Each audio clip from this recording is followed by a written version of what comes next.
औज़ुबिल्लाहिमिनश्शैतानिर्रजीम बिस्मिल्लाहिर्रहमानिर्रहीम। 10वीं जमात के तलबा व तालिबात और बॉयज़ हाई स्कूल बदरहर, आज एक बार फिर हम अपना सब्जेक्ट यानी साइंस पढ़ने जा रहे हैं।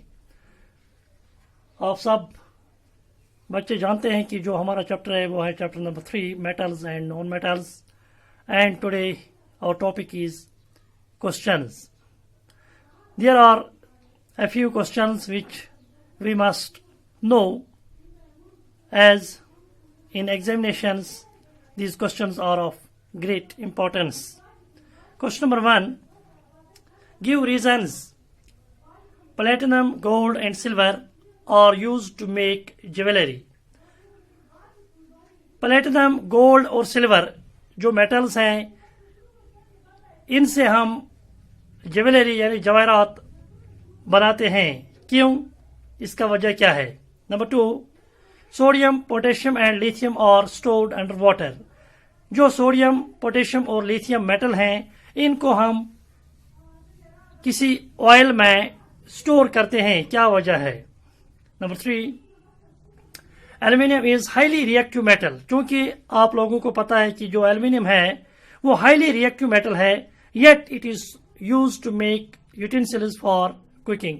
फिर भी इनसे हम यूटेंसिल्स, बर्तन बनाते हैं जो हमें खाना पकाने में इस्तेमाल में होते हैं। First condition, platinum and gold and silver are use to make jewellery. इनसे हम क्यों ज्वेलरी बनाते हैं? क्योंकि बच्चों आपको पता है कि जो प्लेटिनम, गोल्ड या सिल्वर है, इनसे हम ज्वेलरी बनाते हैं। क्यों बनाते हैं? Because of their lustrous appearance. ये बिल्कुल बहुत अच्छी तरह से चमकते हैं, ये लस्ट्रस हैं।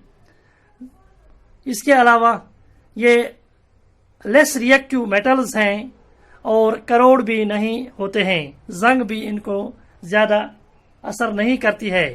We can write platinum, gold and silver are used to make jewellery because of their lustrous appearance. Also, they are very less reactive and do not corrode easily. Good.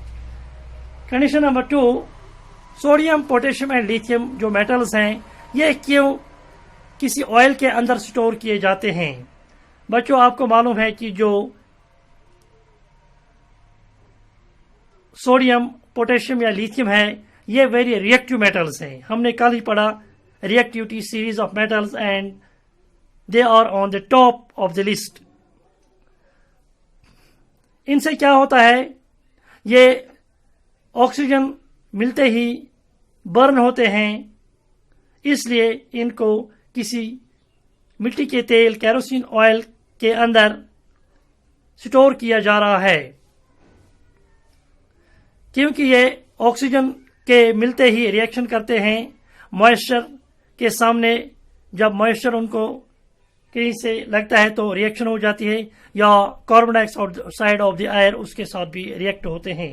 So we can write potassium, sodium, potassium and lithium are very reactive metals and burn vigorously in oxygen.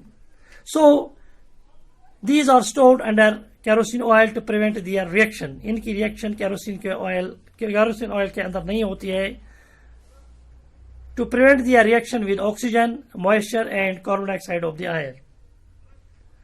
इसके बाद तीसरा क्या है, aluminium is highly reactive metal. जो aluminium metal है ये very reactive metal है, जल्दी रिएक्शन करता है, yet it is stored, it is used to make utensils. इसके बाद क्या होता है, इसको हम फिर भी हम इसके बर्तन बनाते हैं जो हमें कुकिंग में, खाना पकाने में इस्तेमाल में होते हैं। क्योंकि जो एल्यूमिनियम है ये वेरी रिएक्टिव मेटल है, but it is resistant to corrosion. इसको जंग भी नहीं जल्दी लगती है, क्योंकि जब यह ऑक्सीजन के साथ रिएक्ट करता है तो इसके ऊपर एक थिन पतली लेयर बन जाती है। उस लेयर की वजह से और इसकी रिएक्शन ऑक्सीजन के साथ नहीं होती है, वो प्रिवेंटिव लेयर कहलाती है। So we can write aluminium is highly reactive metal. Though aluminum is highly reactive metal, it is resistant to corrosion. But because it reacts with oxygen of air to form the thin passive layer of aluminum oxide. Aluminium oxide की layer उसके ऊपर बन जाती है जब ये reaction aluminium oxygen के साथ करती है. This layer prevents further reaction of aluminium with oxygen. उस लेयर की वजह से और ऑक्सीजन और एल्यूमिनियम की रिएक्शन नहीं होती है. Also it is light weight. इसके अलावा ये लाइट वेट है, इसका वजन भी कम है. And good conductor of heat. और हीट जो गर्मी है इसका गुड कंडक्टर है, इसके अंदर जल्दी जल्दी हीट पास होती है. Hence it is used to make cooking utensil. इसीलिए इसके कुकिंग यूटेंसिल्स बनाए जाते हैं. थैंक्स.